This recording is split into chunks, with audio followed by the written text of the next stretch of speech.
Yes, exactly. And I think, being a VC, you're kind of allocating capital to people that are doing that. And it's a very important job. In some ways, it's less stressful. In some ways, it's more stressful. But it just wasn't for me. So I wanted to find a startup, and I ended up meeting the founders of Aleo, Howard and others, through our joint work on the Libra project. I don't know if you recall this, but this was Facebook's cryptocurrency.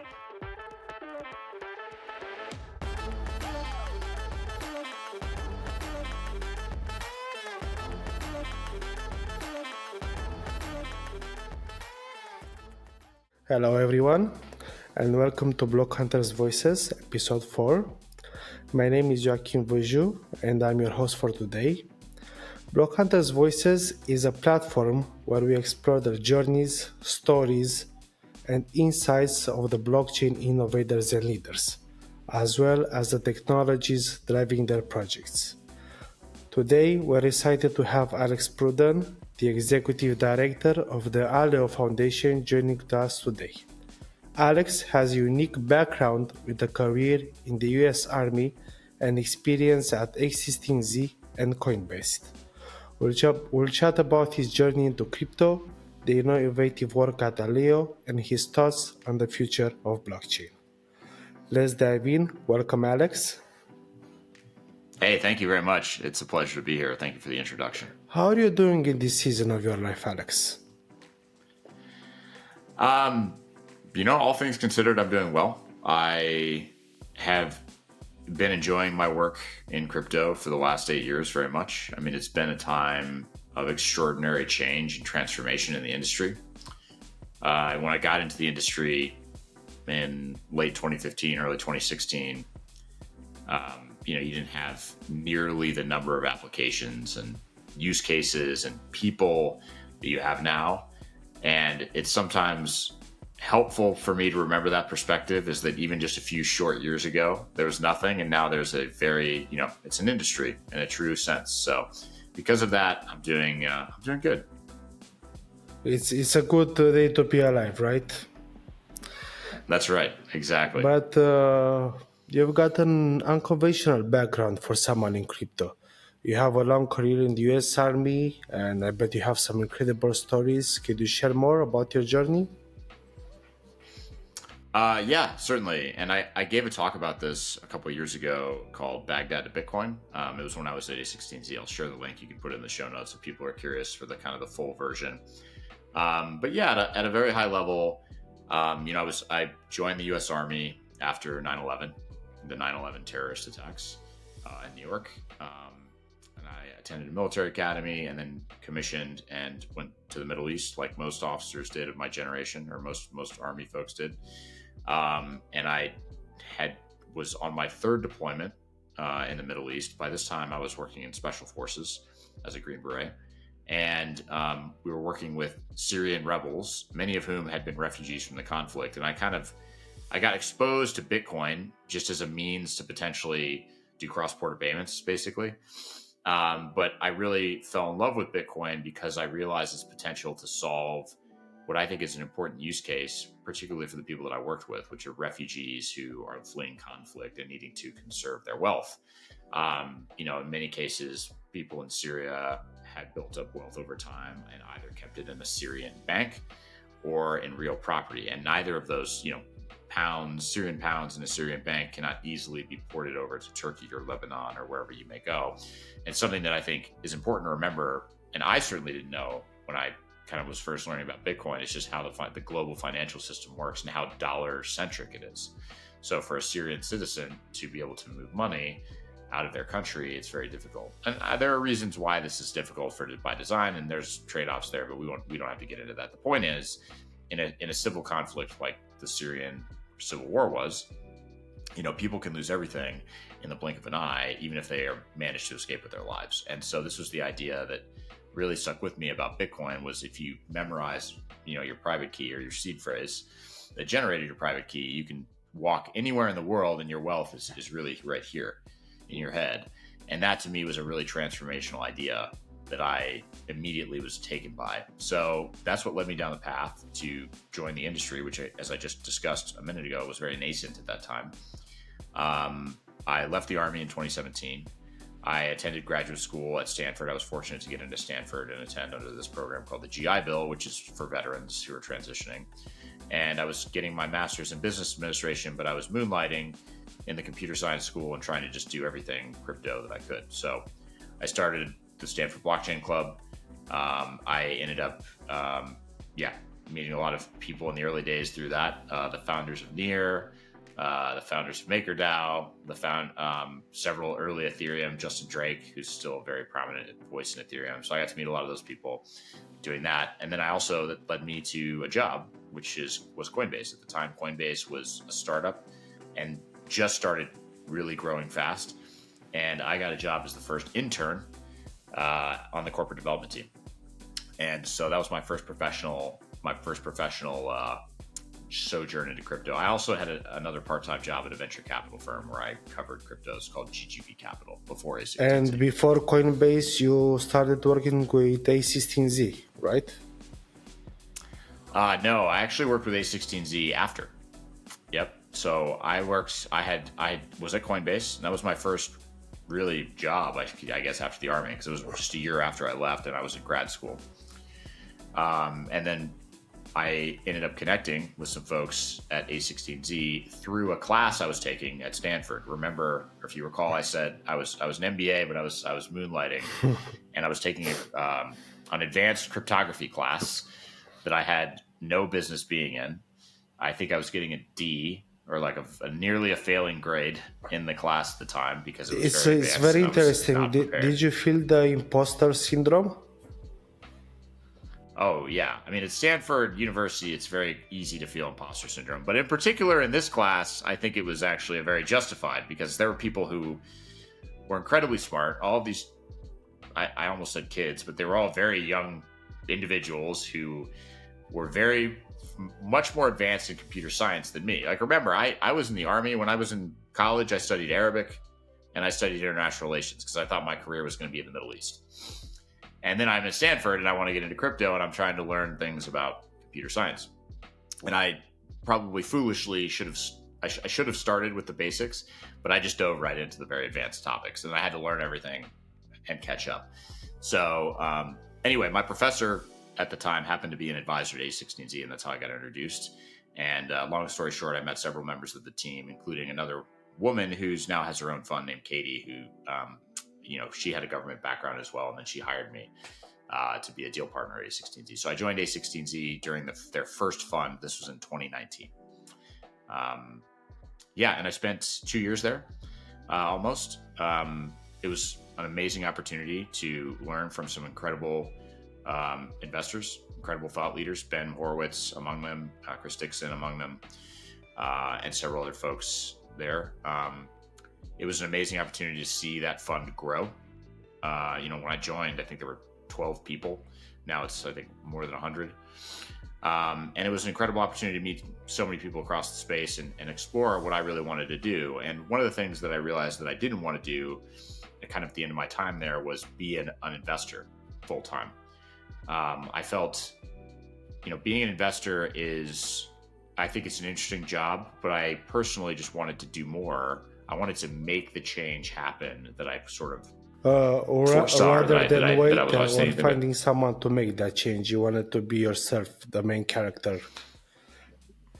Yes, exactly. And I think, being a VC, you're kind of allocating capital to people that are doing that. And it's a very important job. In some ways, it's less stressful. In some ways, it's more stressful.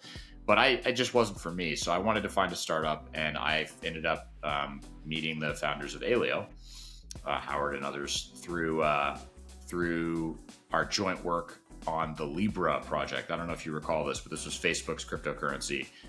I was an advisor because my boss was on the board, and then Howard, the founder of Aleo, was a technical advisor. So we met, and he was, Howard had, Howard Wu was a cryptographer. He graduated from the University of Berkeley and had co-authored this paper called Zexe, Z-E-X-E. And basically, he co-authored it with several of the Zcash co-founders and founding scientists.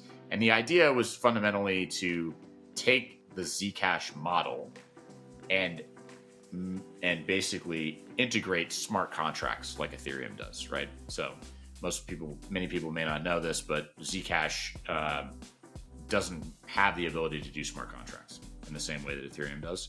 And so the idea of ZEXi was to combine those two things. So I'd actually read that paper when I was in grad school, and I was really taken by the idea. And I asked Howard if he would accept me as as his first employee. And I joined Aleo, and then we can talk about kind of what happened next. But TLDR is I started as the chief strategy officer, then I went to chief operating officer, then I was the CEO, and lastly, now I'm the executive director of the Aleo Network Foundation. So, sorry, that's not really the short version, but hopefully your listeners benefited from all the details. I think from our conversation that started, everyone that will be listening, your network is your net worth. So everything that you told me, you are at the best places in the time to connect with the best people. So everyone that starts in crypto right now should find those best places and talk with those good people out there. And can I actually, if I can say something on that, I think the one thing that I think people sometimes get wrong about networking is they always want to go find the person that's like Anatoly from Solana. Like, you're going to go talk to Anatoly right now. And everybody wants to talk to Anatoly right now. But you'll find, and I have found in my career, incredible value in talking to people just because, and just having a very broad view of who to talk to, and not just focusing on like the famous people, because oftentimes, especially in a fast moving space like crypto, someone who's not as famous today could be very famous tomorrow. And if you authentically build a relationship with them before they're famous, it's much more valuable. I think that is what crypto taught us is to be early. Yes, to be early and to be authentic. Exactly. Right? Those are the two very important things. But would you say your army experience with the strict routines and discipline has helped you lead and manage projects more effectively? Yeah, I think, there are two, obviously, my crypto career and my army career are very different in many ways, but I think the thing that helps me the most from my military experience was particularly my experience in special forces. So I was in special forces as a Green Beret, and as a Green Beret, the idea is that you take a 12-man team and you go far behind enemy lines, and then you build a resistance force from scratch. And you have to speak the language of the people that you're training. You have to know all the things you have to train them, obviously, and then you have to lead them. And it's very much like a startup in many ways, right? Because you have to inspire them, etc. So, and there's no rules, right? I think in parts of the army, I think everyone kind of has this concept of there's a lot of rigid discipline and rules around everything. And in special forces, there are obviously rules, but I think the context is much freer. It's not always clear what to do and when to do it.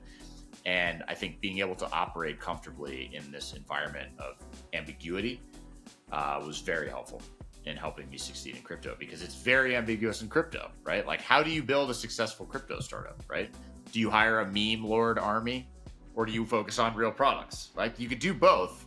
Both people have tried both things, or people have tried both things and they've either worked or they've not worked, and it's not clear. So I think that being able to understand and deal with ambiguity is good. I think I would say the other thing that's helpful for me is, like, in crypto, as so far, I've never been shot at or blown up. So it's less stressful. It's nice to have that perspective where I'm like, the prices are down, but it could always be worse. Of course. But how did you overcome the biggest challenges you face in your professional journey in both army and tech? Yeah, so I would say, I guess I can start with, this is one statement that I've always liked to, or like one phrase that I've always liked is, when it gets very dark and you can't see in front of you, just look down at your feet and just try and see your feet. And if you can see the next step, that's all you need to do. And there have been many times in my army career, my personal life, and in my crypto career where it seemed like nothing was going to work out. And I wasn't sure if I was going to be able to get through that period. And I think what helped me in those moments is just focusing on not the end goal, but the next step, and just taking the next step, and then taking the next step, and taking the next step, and taking the next step. And pretty soon you'll realize that you can go much farther than you thought you could. I saw that I way. saw I think if something very similar about an ex-Navy SEAL on a podcast. He was saying something like, "If you are lost and you are in the woods, you have to walk." So that's what you have to do Yeah. when you are lost in, I don't know, in your business. So you just have to walk, do simple stuff, baby steps. Yes. That's exactly right. Yeah, that's exactly right. And and I think that for me has been how I got through certainly a lot of my harder Army training. I mean, I did a lot of stuff in the Army, and I think that was a very helpful thing for me. I think the other thing is to be able to draw strength from a community of people around you. Particularly in combat, like I think that is something that is incredibly important, right? Oftentimes people in those situations are motivated by protecting or helping the people around them. I mean, the mission is obviously the mission, but I think tangibly it's the people next to you who you care about wanting to get home. And that's what will bring you and lead you to do things that you wouldn't have thought you could do otherwise. Yeah, you have to have faith in humanity, right? Yeah. And then the last thing I would say is perseverance. I mean, look, I think bad things will happen. Bad things will happen. You will fail. People fail. It's just not like it will 100% happen. No one is above failure. But when you fail, I think in my opinion, a very key measure of a person is how they react to that failure. Do they get back up and try again with grace, or do they let that consume them? And I've known many people who've let that consume them, and it's very tragic. But I think it's very important to know that a successful career does not mean that every moment was successful. It's not like the sum of all these successes. It's like success, failure, success, failure, success, failure. And ultimately, the hope is that you ultimately reach the peak, right? And you never know, but you also have to have faith. And because of that faith, you have to be able to get back up in the face of setbacks. Let's dive deeper into Aleo's journey. Creating a fully private chain secured by the ZK technology is quite innovative, and we haven't seen this approach before. So basically, Aleo began in 2019 and has undergone several testnets, including the recent ones where we participated in. But how has this process been for the team? Wow. Well, that was a perfect transition because, I talked about successes and failures, I think that's how we can describe Aleo. It's been good. Look, I think, like I said, it was a perfect transition because when I joined Aleo, the dream was to launch the network in June of 2021. That was the original launch date. Right? That was back in developer. We called it back then. We didn't have testnets. We called it developer previews. Developer preview 1, and was going to lead to Mainnet, and then and that was going to be that in June 2021. Fast forward, and it's now August 2024, and the network is still not fully live. Right? So this has been a very big journey, and I think the thing that I would say about that is. The concept and the idea is very simple to state: a smart contract, privacy preserving blockchain. But I think it is very complicated.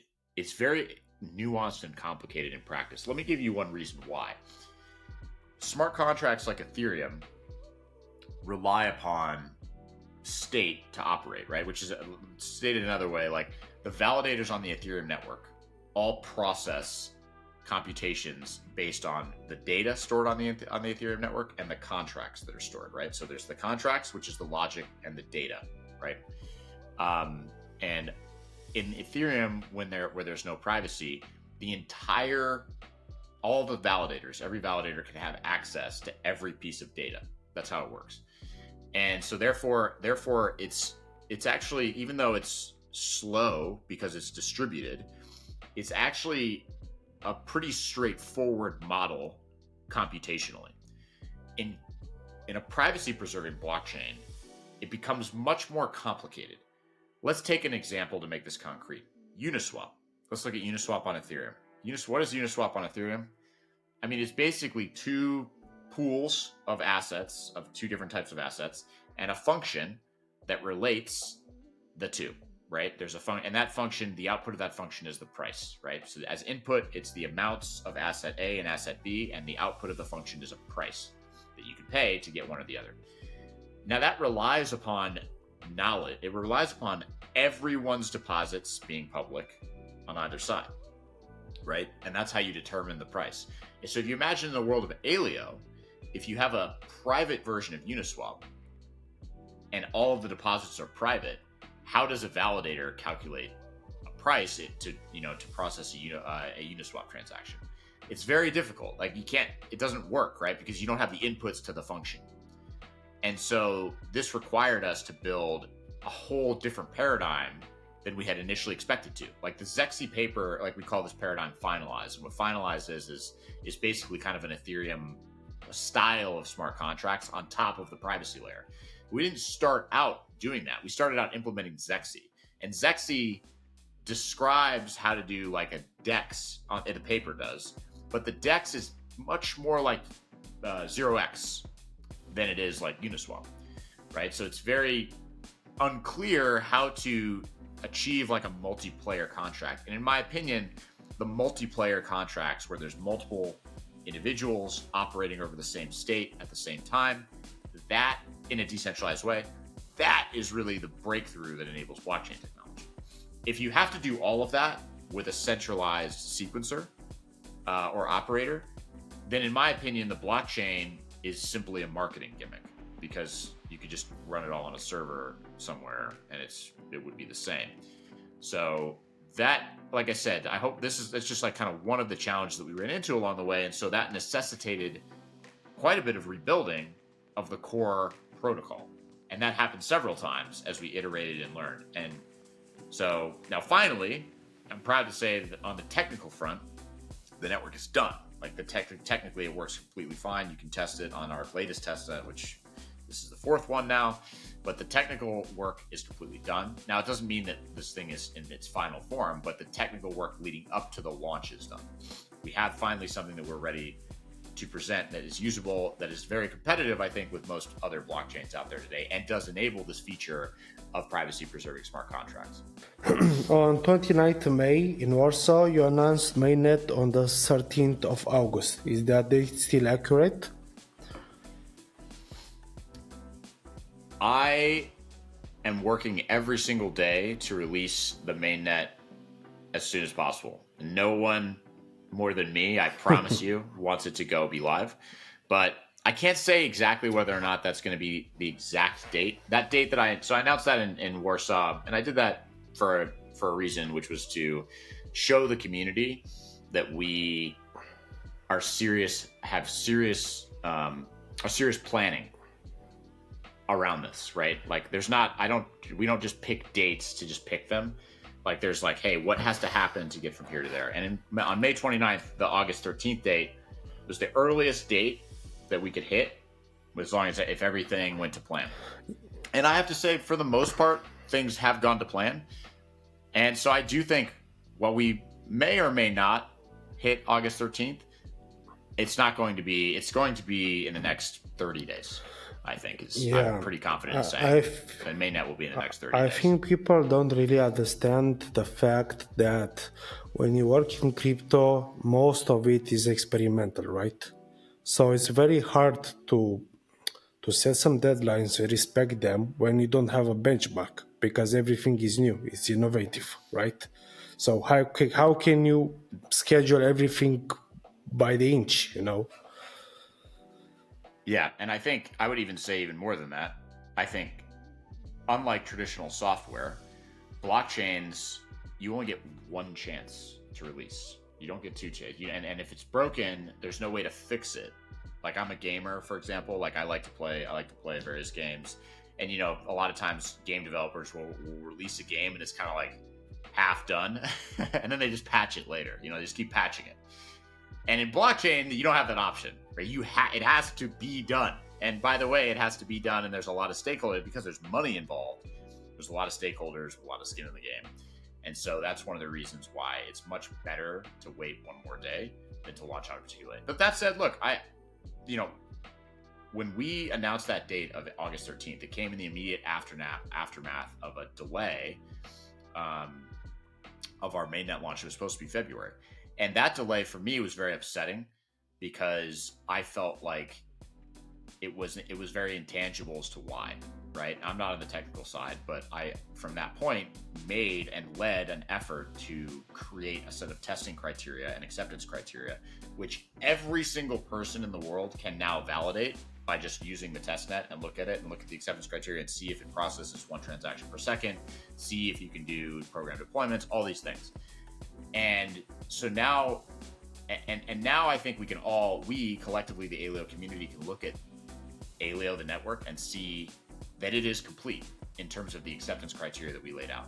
And so now it's just a matter of what are the check boxes, who needs to sign what form, how do we make sure that like the legal agreements are all in place, all of that, and that is a problem that I think is a matter of weeks, not a matter of months. What were the biggest challenges? I'm excited about that.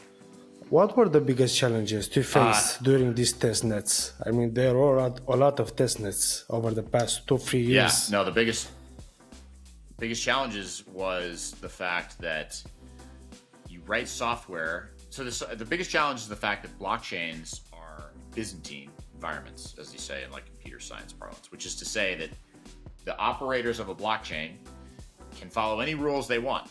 Like there's not they're not constrained by what they can do, right? So the protocol is supposed to enforce, certain rules, and it's supposed to incentivize people to follow other rules, right? But you design these things in a vacuum, and you have an idea for how it's going to go, and then people surprise you with the way they use it. It's kind of like if you think of like the conflict in Russia and Ukraine and like the DJI drones, I'm sure like the people that made DJI drones, did not anticipate that they would be used like that, right? They're like, hey, you're supposed to fly this thing with a camera. You're not supposed to fly it with a bomb. That's just like it's like an example of like how it is. Like, you write this, you're like, okay, it's ready. And then people use it. And then you're like, oh, wow, there's all these things that people did. And in particular with the test nets, I think the biggest challenge was having to accept going from proof of work solely to a proof of stake, proof of work hybrid. I mean, both Howard and I are very big fans of proof of work blockchains. I like a lot the fact that they align the incentives of the ecosystem really well, in particular the incentives of people that invest a lot, right? That's one thing I think that makes Bitcoin very powerful. Is there's been billions of dollars of capital, real physical capital invested in securing that network, and therefore beyond like the inflation, et cetera, there's this incentive to not waste it or ruin it. And I think that capital investment has also created, some potentially positive side effects. But I think the reality is for a proof of work blockchain, there are a lot of downsides. And in particular for a developer and the developer experience, things like block times become a little bit, they're not deterministic. In addition, you also have this question of finality. What is final? When is a transaction final? In Bitcoin, it's kind of an interesting concept. People heuristically say 10 blocks, right? Because it's sort of hard to imagine someone could overpower the biggest miners for that much time. But that's not a rule, right? It's just an idea. And for newer networks like Aleo, that becomes very difficult because, in fact, in Testnet 2, getting to a story from Testnet 2, in Testnet 2, we had a miner that was very powerful that could reorganize the blockchain thousands of blocks back, right? So you basically like your transaction's here, 2 days later, the blockchain reorganizes and your transaction's gone. And that's one of the downsides of proof of work. As opposed to proof of stake in our protocol and many others, you have this concept of epochs, where it's like you get to the epoch and then nothing before the epoch can be rewritten. So it's final. For a developer and for a user, that's a much better experience. And security-wise, it ended up being better as well. Because again, going back to my statement about Byzantine actors, like you never know, particularly when you're designing a proof of work algorithm, you never know if someone out there has the secret. And if they have the secret, like how they crack the code, then that team is not going to want to share it, and they're going to want to profit from that as much as possible. I mean, the incentives work almost too well. And this is, in fact, I mean, this is a bit of a tangent, but we can go there if you want. This was exactly what led to Zprize. I'm not sure if you're familiar with Zprize, but Zprize was a separate effort from Aleo to accelerate ZK cryptography in hardware, particularly because of our own experience in Testnet 2 had us, we observed that there are a few very powerful teams, or very smart teams that know how to apply ZK algorithms in hardware, and because of that, a proof of work algorithm based on ZK was always going to be very difficult unless that knowledge was more widespread, and that was what led to Zprize. So basically, in the end, Aleo is like a Cosmos BFT on the consensus side plus proof of work. In simple terms. The way that yes at the very simplest level. Slightly more complicated, I would say. Instead of Cosmos, I think the better comparison would be SUI. We actually use SUI's consensus algorithm. And then the only other thing I would say is the proof of work piece actually it's not part of the consensus at all. It's really DMBFT, SUI's consensus. And then the work, you can almost think of it like a lottery. It's like an on-chain lottery where you win tickets by submitting work, basically. But it has nothing to do with block production. It has nothing to do with transaction approvals, nothing, right? It's just its own separate thing. So, yeah, makes sense that way. What are the key features Aleo offers to its users and developers? And how does it stand out in today's landscape? Yeah, so I mean, I think for me, no blockchain out there has found a killer use case yet. Blockchains generally. I think you could argue that Bitcoin has found a use case for like digital gold, quote unquote. I think you could maybe argue that if a blockchain like Ethereum or Solana has found a use case for like a kind of casino, right? It's like airdrops, trading, casino, right? I love casinos, to be clear, so I'm not trashing that use case. But I think what people talk about, and we go back to the beginning of our call here, of our interview. I talked about people being able to have a store of wealth that they could move or send across border, and like just a simple remittance use case like that, right? Remittances use case is a good one to focus on. You don't really have that high of volumes for something that should quite obviously be a great tool to facilitate remittances. If you think about the comparables of like Western Union or etc., they're very expensive. Why wouldn't people use blockchain? Well, I think one of the major reasons people don't use blockchains for remittances or payments generally is because in finance, like in the regular finance world, like my bank doesn't publish my bank account statement to the world, right? That's what crypto is, though. That's exactly what crypto is, right? And so, like, I think because of that fact, crypto is not able to capture real financial use cases. It's a casino. It can be a casino, right? Because if you go into a casino and you get some chips, and you don't care if people see how many chips you have, right? But that's not your whole financial world. And I think if you want to start addressing problems that connect to the real financial world, you need some degree of privacy. Just a user has to be able to say like, hey, I want to send some money and I don't want the world to see that it's to like my wife or my mom, and I don't want them to see how much, right? Now, I think plenty of people are comfortable with this idea that a bank can like check to make sure that like, it's not going to a malicious party or something. And that's where I think the ZK can come in. You can basically have compliance that's built in to your transaction. You can say, hey, this person had to KYC, or they did some checks, or I have to do some checks. Whatever the logic of KYC is that you would do in a bank, you can do there. But it's better because it's all programmatically via smart contract, therefore less friction. And again, the privacy piece means that you can replicate the same user experience of the bank. So that, to me, is what Aleo, for the first time ever, fundamentally represents. Like up to this point, you have not been able to have, for example, private stablecoins. They don't exist, right? Most people don't like sending Ethereum to their mom because their mom doesn't know what an Ethereum wallet is. Their mom is going to lose a private key, and maybe, and they're there's the asset fluctuates in value. Most people like to transact in stablecoins, and most people who like to transact in stablecoins like to transact in U.S. dollars. And there's never been a platform where you can do that in a way that replicates like a popular payment application like Venmo in the U.S. popular one, right? Where you can send money and you can choose. I mean, some people choose to publicize what they send money for, but you can actually make sure you can also make it private. And that's never existed in crypto before. And that's what Aleo enables for the first time. And there's a bunch of other use cases too, but I think for me, that's the one that's really going to be transformation. For me, it's clear that Aleo is like your baby, but can you tell me what are the main reasons you choose to build and grow Aleo?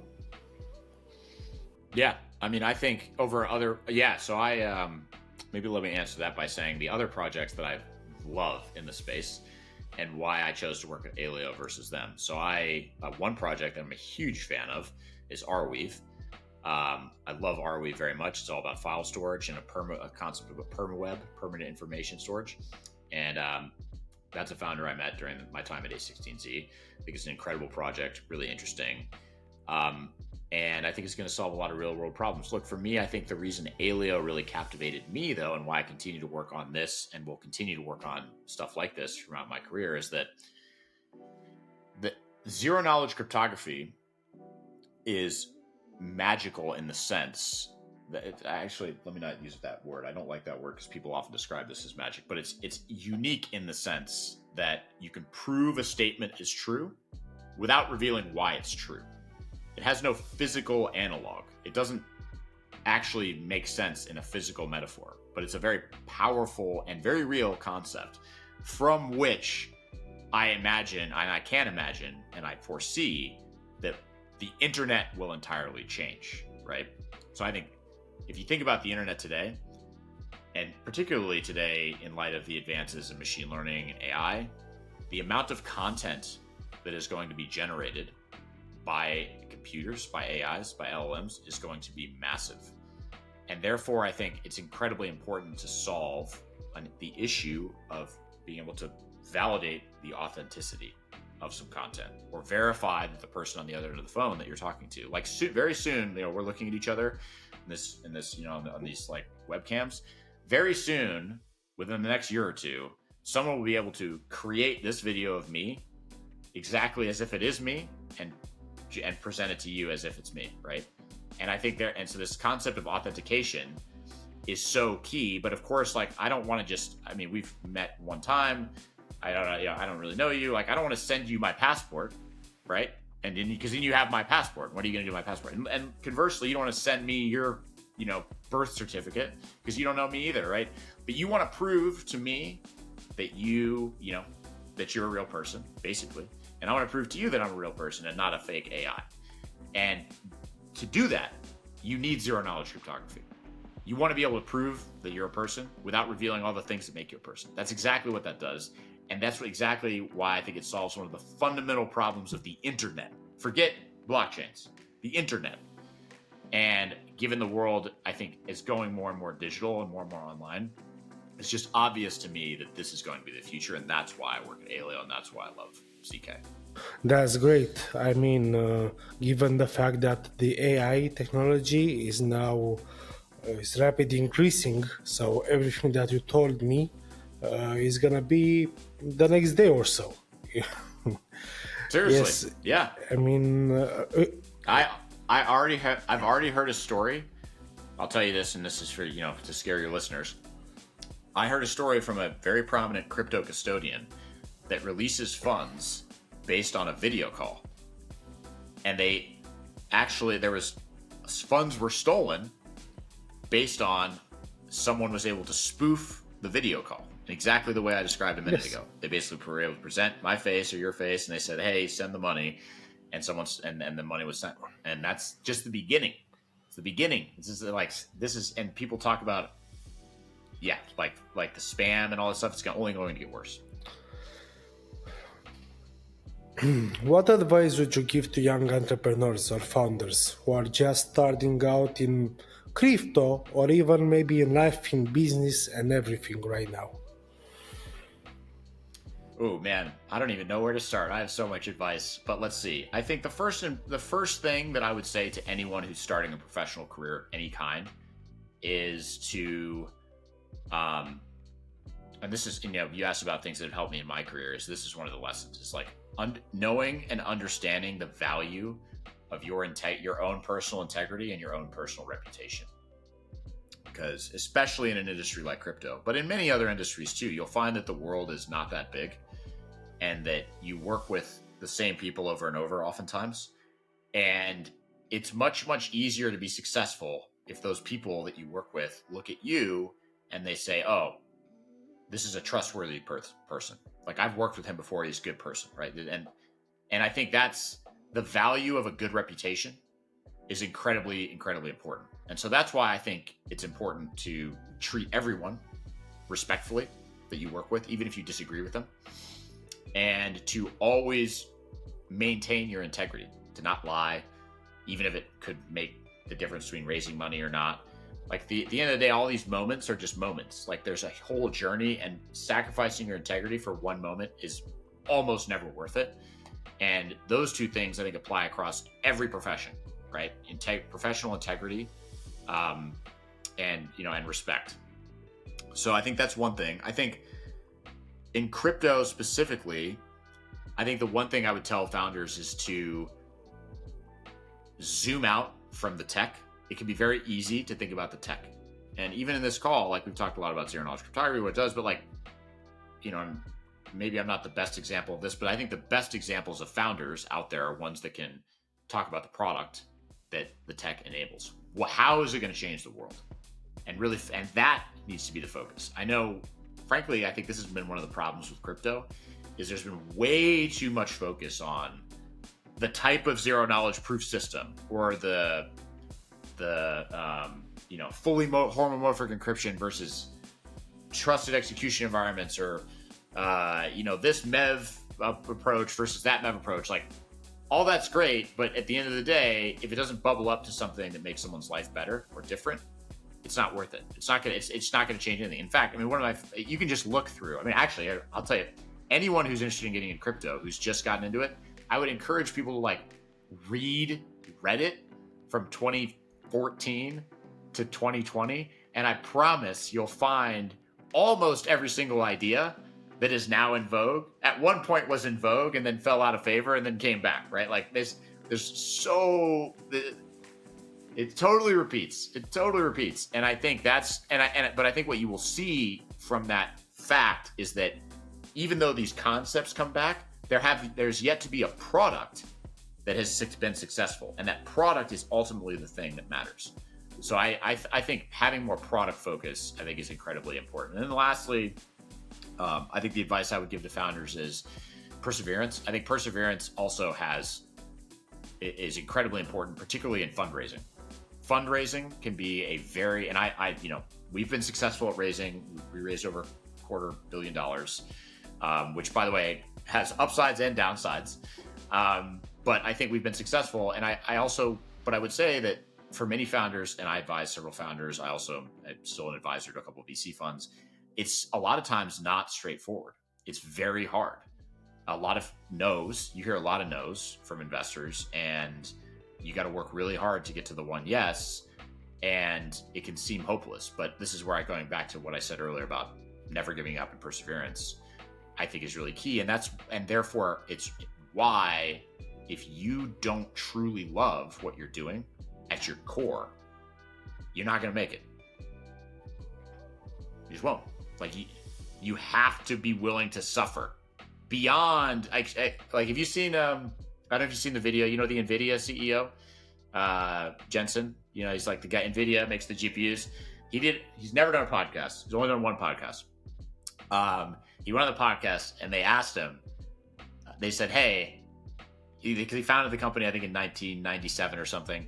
Now the podcast was last year. And I love this podcast because I think it's so emblematic of what it's like. And they asked him, they said, Jensen, now that you know how it ends, would you do it all again?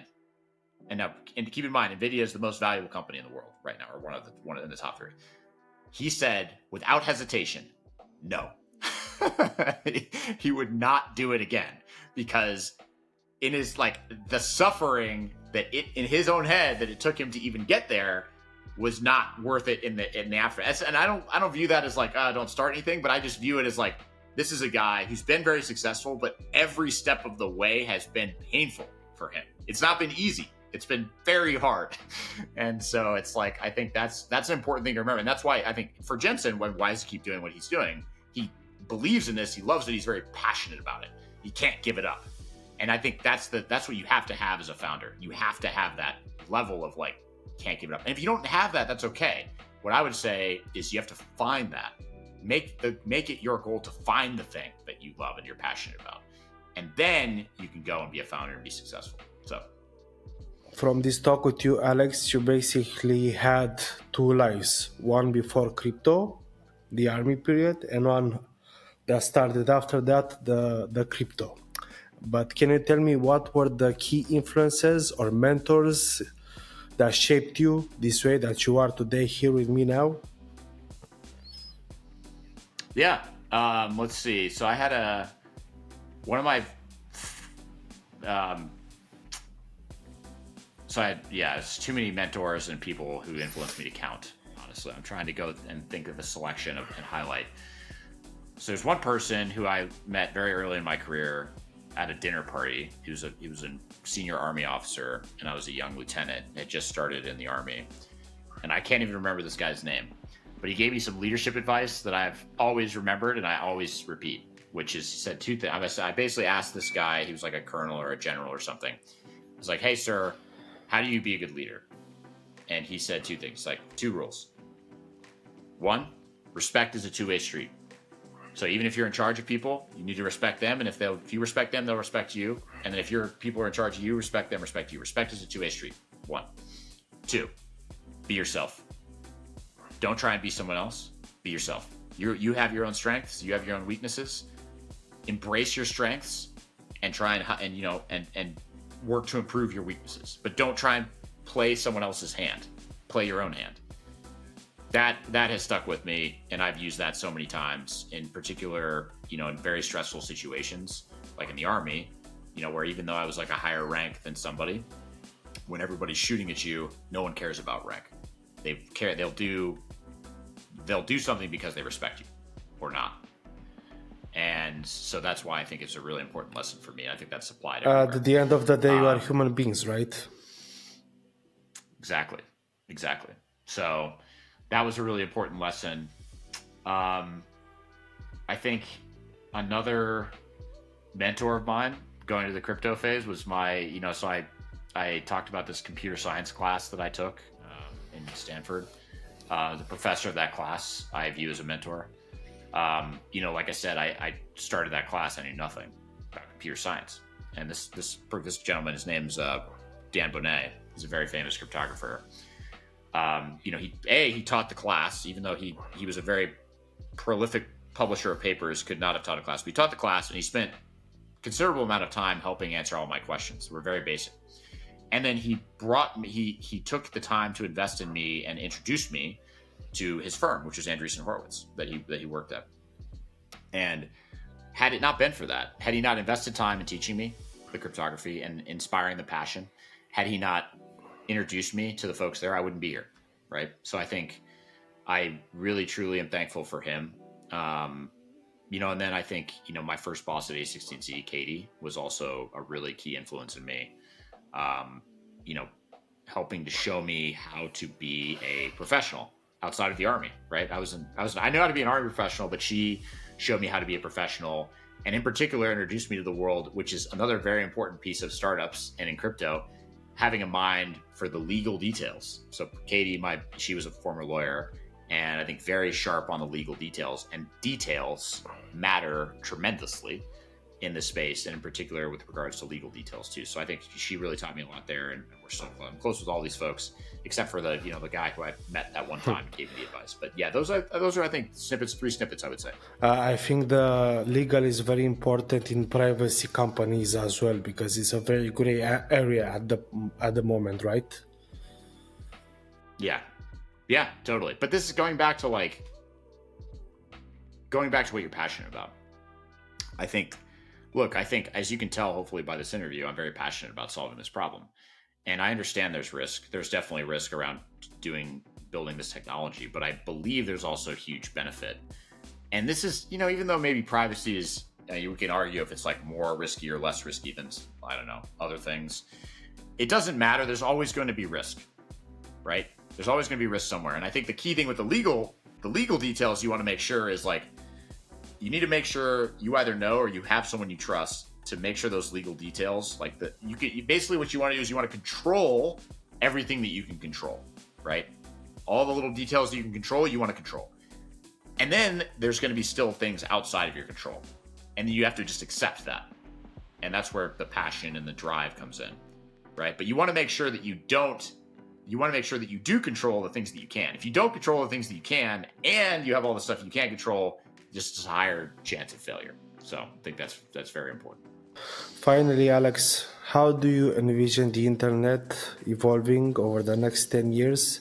And what role do you see Aleo and privacy will be playing in this transformation?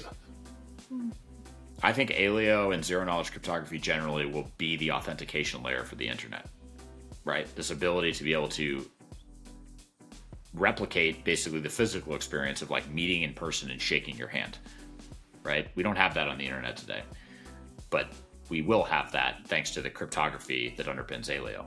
So that is how I believe. That's, to me, the fundamental change that we're going to see on the internet. I think beyond that, I think you'll also see the way we use the internet broad, right? I think, in terms of voice is just one simple example.